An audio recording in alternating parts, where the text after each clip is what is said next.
Here's a law-based fact that if you can hear it, it will serve you in every conversation that you have with yourself in your deliberate creation forevermore. The more general you are when you approach a topic where you know you have clogged pipes, the better off you'll be.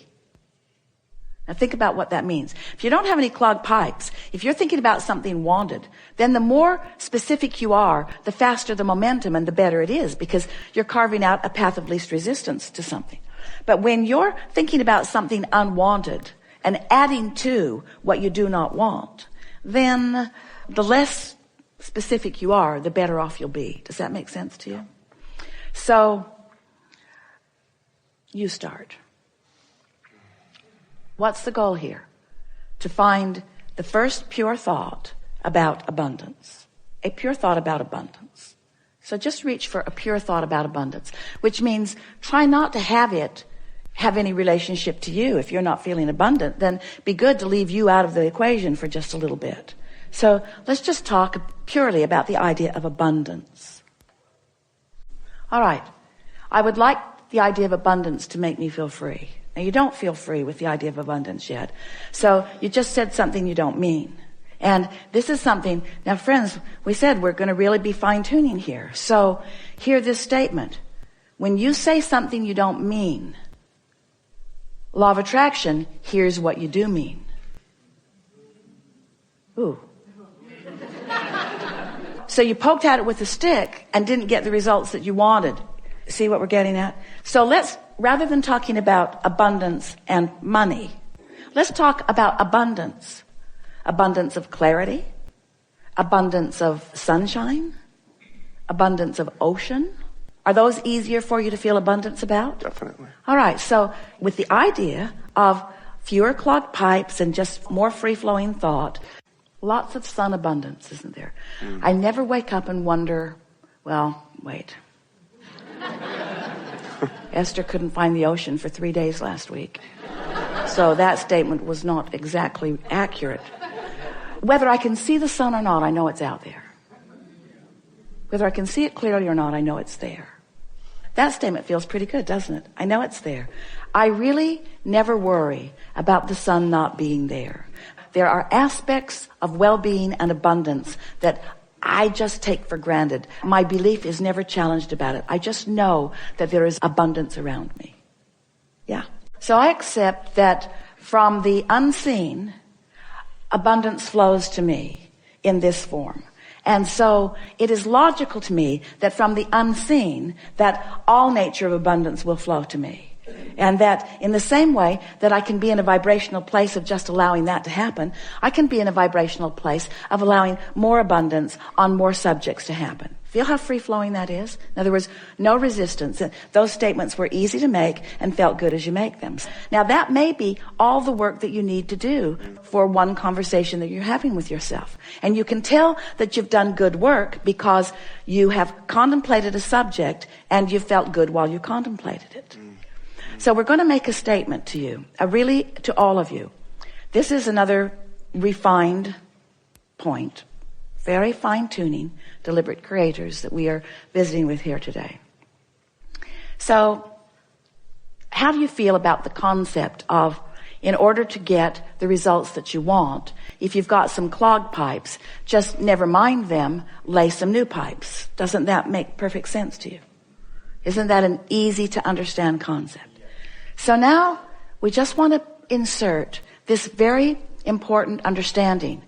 When you're standing in the middle of clogged pipes, and you know you are because you feel uncomfortable, that's not the time to try to lay new pipes, because all you do is increase the clogging of the pipes that already exist. So here's a statement that we want you to remember. We want you to somehow, some way, and we'll talk more about that as we're moving forward, somehow, some way, get on this high-flying disc. It usually happens first thing in the morning, before things have come to thwart it. Sometimes you don't make it to breakfast. But first thing in the morning is when you're most likely to feel it. And the more you reach for it, the more you care about it, the more you milk it when you are there, the more you will own it, the easier it will be, the more the momentum will be there, the more often you'll be there, the easier it'll be to be there. So let's say you're there, and it doesn't matter if you even know how you got there. Esther was talking to a friend on the telephone the other day, and they got on the subject, and they were laughing so hard. They were laughing so hard that neither one of them could understand what the other one was saying. What? I can't understand you. What? I can't understand you. And so Esther has decided that she never needs to meditate again. She'll just remember that conversation, and she goes right to that high-flying disc. In other words, when you get hold of something that feels like that, just milk it and milk it and milk it and milk it and milk it, and use it for your reason for feeling the way that you're feeling. So here's the statement. We've been teasing you about it. It's time to deliver it to you. Do all of your laying of new pipes from your high-flying disc. All of them from your high-flying disc. So the other day, after laughing and laughing and laughing and laughing and laughing with this friend, Esther replayed that conversation over and over and over and over and over and over and over and over and over in her mind all day long. We'll tell you what they were laughing about. We warn you, you kind of had to be there. So they're talking about the same thing that you're asking about. They're reaching for high-flying thoughts. And Esther is saying, I've discovered that the more general I am, the easier it is to stay there. And so she was saying, I love words like clarity, and I love the feeling of invincibility. And I've got this pen that I pretend is my magic wand, and I'm just waving it around, and it feels like the entire universe is responding to what I'm asking for. And all I want to do is think about these things and talk about these things. Esther said, I'm afraid I'm becoming like a vibrational snob. Because I'm not willing to go to other less good feeling places. And her friend said, yeah, it's like others can't quite understand us. She said, it's like being in that room at the insane asylum. And Esther worked at the state hospital in Blackfoot, Idaho. She knows that room. She's seen that room.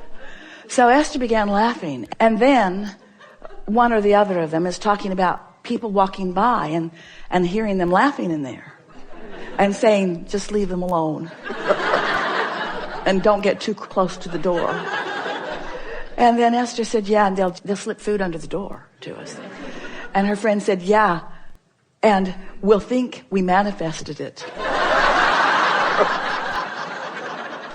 So on and on and on and on. You've never heard two people snort more. So finding something like that, and milking it just for the fun of it, milking it just for the clarity of it, causes you to practice that high-flying vibration and gain momentum of that high-flying vibration and make it more likely that that is the high-flying vibration that you own. Make it easier to be there. So after that, Esther went to bed that night playing that over and over and over in her mind. She had a long conversation with her daughter Tracy, who was waiting to pick someone up at the airport, telling her the story and laughing and laughing and laughing and laughing and laughing. What fun it is to have conversations with those who, like you, don't mind being locked in that crazy room where you are not facing reality, where your undivided attention is upon whatever subject it is that makes you feel like that. So Esther went to sleep in that vibration. And when she awakened in the morning, such an interesting thing happened. Because her first thought, now she's been listening to us for a long time, talking about how when you pre-pave, when you go to bed thinking about good things, and you'll wake up thinking about good things. And Esther woke up, and the first thought that was in her mind was maybe the most troubling thought that she's experienced in the last several years. That was the thought that was in her mind. But she was so consciously aware of all of these concepts that we've been talking about that she said to herself right out loud, I've got 16 seconds to shake this thought. 16 seconds to return to my high-flying disc. 16 seconds to lay my new pipes about this subject. And then energy just flooded all through her as she realized that this was her high-flying disc.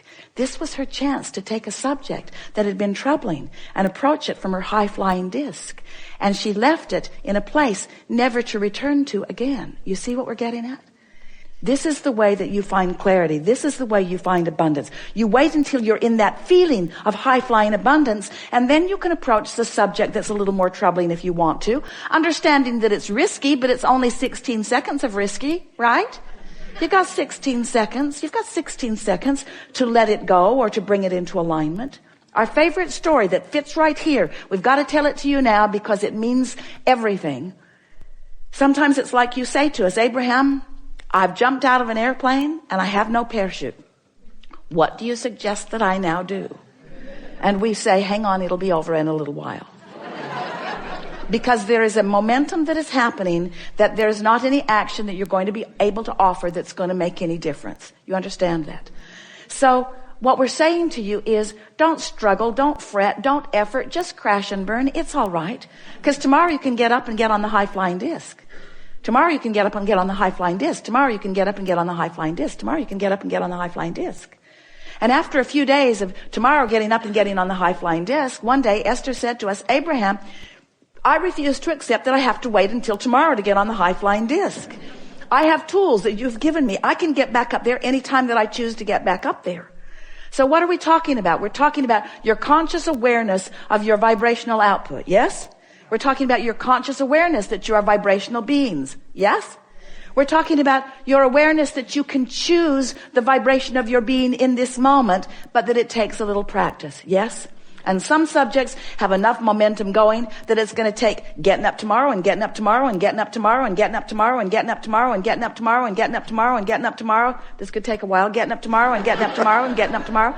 But if you get up on enough tomorrows and you reach for that high-flying disc and find it, then what happens next will be vivid evidence of how you're doing with your high-flying disc. We so want you to understand that in this day,